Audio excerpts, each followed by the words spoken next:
Hi, and welcome to Cujo Sound. This is Game Audio Talk about Marvel's Spider-Man from Insomniac games on the PS4. Here at Game Audio Talk, we focus on the sound design and its implementation of the games, and this one is no different. We are absolutely not here to review or bash the game, so let's see what Spider-Man has to offer. Spider-Man, as so many other games do these days, use Wwise as its audio middleware. But for the actual game plan engine, Insomniac Games has their own in-house engine, which apparently does a great job at building a very nice model of New York City and traversing through it. Strangely enough, this episode of Game Audio Talk is more old school, and I talk about this game without any pre-made knowledge about how the game is made at all, which is why it's pretty interesting to try and figure out how it works. So hopefully we will get a few things right and give you something to think about when you're developing your own game, or just watching because you have an interest in game dev, I don't know. As usual, if you haven't played this game yourself, then consider this a spoiler warning. This video may actually show gameplay content. Surprise! Unlike some of the complaints I got from some of the previous games. Like, I showed content. That was bad. Anyway, we are here in the beginning of the game. Some UI first-time ducking is occurring. The first time a certain UI element or tutorial is shown, the music and ambient sounds duck a little. This is to help the player shift focus from the music and sound and for a brief moment focus more on the text on screen to make sure that the player learns what is needed to do before moving on. This is a very small thing to do, but it does a lot of change, as it's clearly shifting the current focus, but only does this once and not every time a UI element is shown. This is a very good cooperation between UI and sound, and how to make sure that the one that needs to be in focus is in focus at any given point in time. This can be done by having a statement Wwise saying first time UI, which then ducks the whole ambient and music bus in the mixing hierarchy. Or we can manually set an RTPC and control the volume and low passing cutoff. Both would have the same effect. It's merely a question of how the dev team would find it easiest to work with.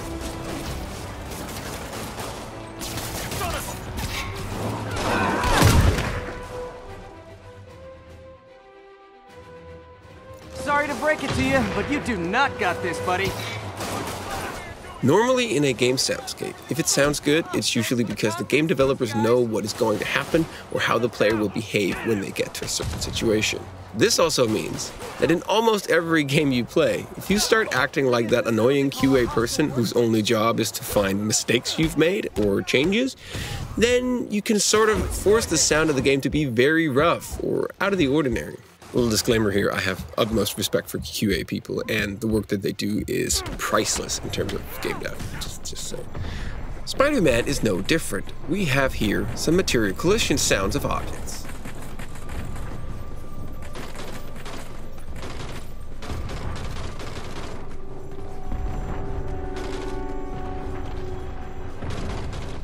It does work quite well, and it sounds like it has a soft and hard hit event or a switch that quickly can change between the two in a switch container, and then with some random pitching or a random container with a few hard-coded assets. This works well if you're in an environment where objects fly and land on the ground once or a couple of times, just a couple of bumps. But staying in that position and just moving things around makes the lack of randomization, or the very simple solution used to create this, very, very obvious. Collision detection and randomization is a very common part of game audio development, but it's also quite tricky to get it right, as the collision, the switching, and so on requires quite a lot of assets and time spent on nailing it.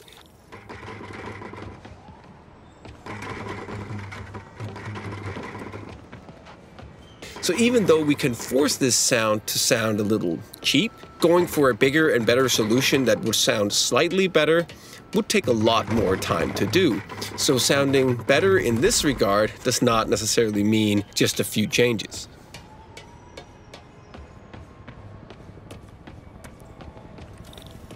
Ooh, you are in bad shape, little guy. Moving on here. Here we have a robot arm that we can control. Game-wise, we cannot really use this for anything except for the part that this is a storyline moment. But here we are using a quite simple yet very interesting solution. which is one of the great advantages of using middleware or a more advanced system for generating your audio. Moving the arm around with the controller changes the speed of the arm and the sound it plays. Logic can be set up to start and stop the sequence in case we're not moving the robot arm. Yet when we start moving the arm, it will play a start sound and turn on the loop. When we then stop, it will play a stop sound and end the loop and simply crossfade them. But the loop itself is obviously changing depending on the speed we are moving. And this can be done in a very super cheap way in Wwise by just having one loop and use an RTPC to control its pitch and volume. But it can also be made a little more advanced by using a blend container and have several loops, which blend between each other, but they are all individually controlled by an RTPC in terms of pitch and volume, meaning that the transition between them becomes very, very seamless, giving us much control on the individual layers, which is a very, very good solution. You may wonder why so much time and setup could go into setting up something as simple as this, especially when this robot arm isn't a bigger item in the game, when the collision randomization from before was obviously using the cheaper and simpler solution. This can be explained by thinking about the bigger picture, as using a specific solution for one simple object like this can mean or indicate that they have used this item over and over again in other places of the game logic. Using the same logic across similar items brings simplicity to the project and final product, and using conventions and agreeing upon how to solve a specific technical issue is very, very important. Now let's talk.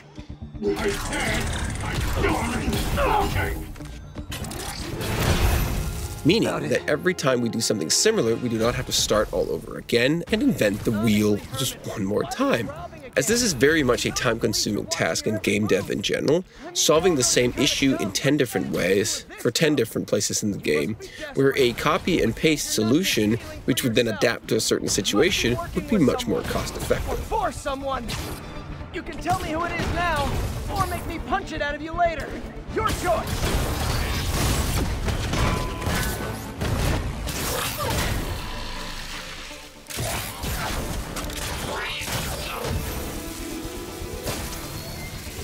You know what, Herman? You have like zero personality, but your suit is awesome. Can we talk design details? Maybe later. Attenuation and control of filters doesn't always have to be linear.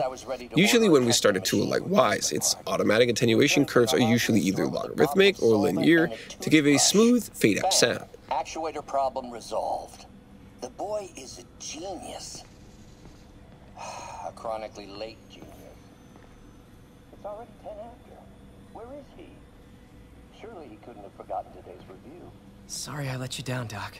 But sometimes it's worth noting that having a full spread within close range and a very abrupt change in low passing and volume at a certain distance can make sure that a message is clear regardless of your close vicinity movement of the emitter. Yet as soon as you go to the outer edges of the attenuation, it quickly becomes muffled. Doc was testing a new contact material for the prosthetic. Before, when I mentioned that some systems work well when players behave in a certain way is very valid. If we expect our player to move at a certain speed through the environment, a time change to ambient sounds may be a really good and easy solution. This, on the other hand, means that if we start moving slowly or find out ways to trigger a transition when we're not supposed to, we can provoke things like this to happen, and change becomes very clear and unnatural.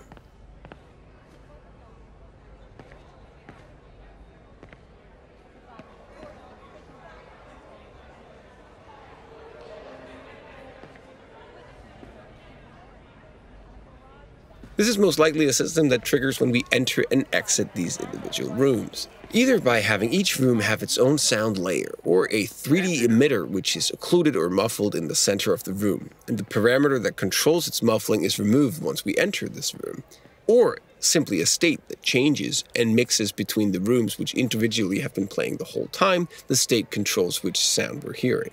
This is a very good example of how some solutions work very well, but not for every situation or playstyle. And it's a difficult thing to solve, as adapting a system to work in all environments and all situations and player behavior is very difficult.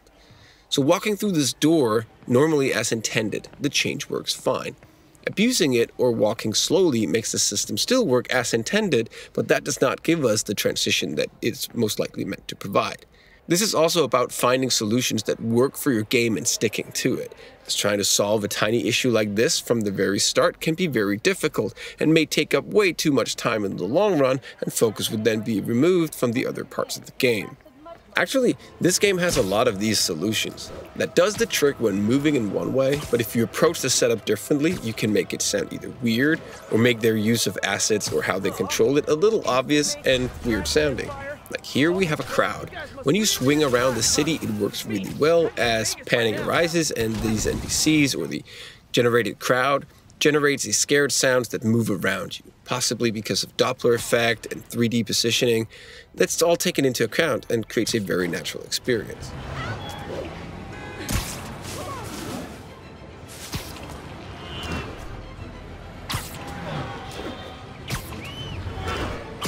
But if we go to ground level and have a panicked crowd as we do here, the use of stock and very cliche sound effects can be heard as being the source of material here, but also as it triggers constantly, and it's quite clear that these sounds perform best if you're moving past the emitter and not standing right next to it, as we are right here.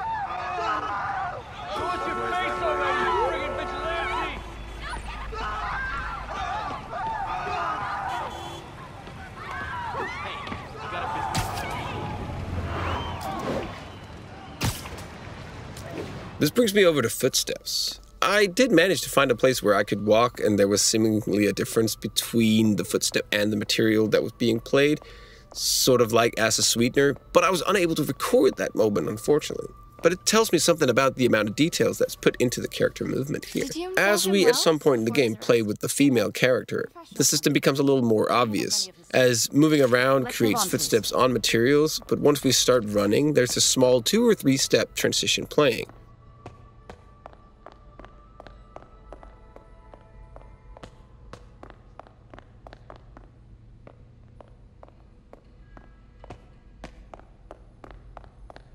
Either as a hard-coded asset or as a sweetener on top of the ordinary footsteps, indicating that running or a speed change occurred. And this is a great solution for making your footsteps sound more natural. The fact that you as a player want your character to move faster, then the small indication that your character actually sets off and increases their speed like this is very much paid off in terms of believability, thus keeping immersion intact. This also brings us back to the fact that footsteps are almost removed from the entire soundscape once you enter combat. Anybody literally didn't see that coming. You guys are new here, so let me give you rule number 1. You do not want to be next to the ship. This tells us something about that a conscious choice was made not to clutter the overall spectrum here. Maybe for loudness reasons, but also most definitely for making a better and clear mix with focus on the combat elements instead of the character footsteps when in combat. This brings us to the final piece of the puzzle, which is probably the best achievement of all here within audio. To hold immersion together and just doing that little change and change the whole thing and make it seem more believable, which is Spider-Man's dialogue when engaged in combat or movement. Notice here how speaking when standing still is with a non-effort sounding voice. Looks like you had quite an adventure with Shocker tonight. Yeah, he was unusually combative. Anyway, thanks again for dinner. What do I owe you? But as we start to progress into swinging around the city during the same conversation, I'm actually on my way to the Feast Center now to ask Martin Lee about it. Martin Lee? his voice is now not as calm, clearly doing an effort, which is in swinging. If anyone knows about the origins of that mask, he will. Just keep me in the loop. Like I said, I think there's a bigger story here, and I plan to be the one to break it. Sure. So I can call you, like, whenever? Yeah, whenever, whatever. This is such a small change in the overall picture, but it does so much good. Cool. Instead of the dialogue sounding like the actor is standing still while performing this line of dialogue, then because our character in the game is doing hard work, so does the voice actor. This actually makes the game and dialogue much more believable. The problem with this, on the production side, is the amount of assets it takes to produce all this.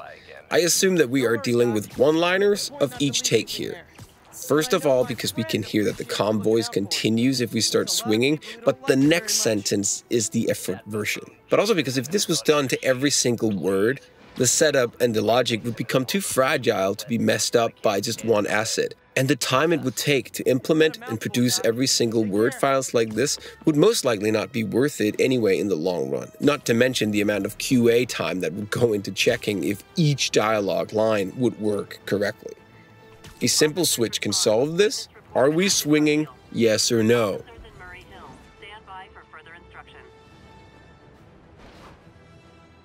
I also have a physiology comment here.